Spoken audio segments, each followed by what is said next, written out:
Я считаю, что медицина должна быть платная для состоятельных людей, а для пенсионеров, вы знаете, какие-то должны быть обязательно скидки. Если даже мы собираемся перейти на общее платное, то должны быть скидки процентов на 70.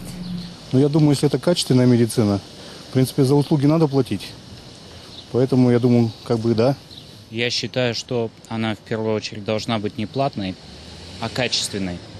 Если она будет качественная, то, по крайней мере, я согласен заплатить любые деньги за то, чтобы меня вылечили. Она и так платная, уже давно платная. Хотелось бы, чтобы она была бесплатная.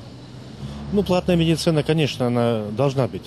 Но должны быть какие-то регулирующие меры ее ценообразования, понимаете? Обязательно должны быть.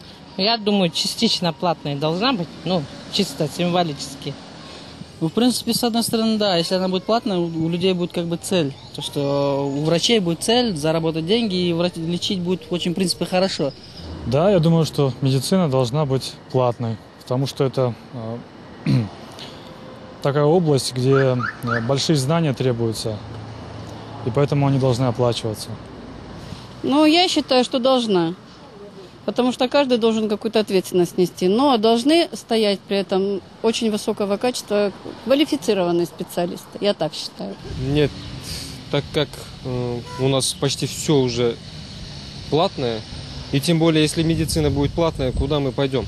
Медицина должна быть 50 на 50. До определенного момента бесплатная, скорые там какие-то помощи, а все остальное должно быть платное.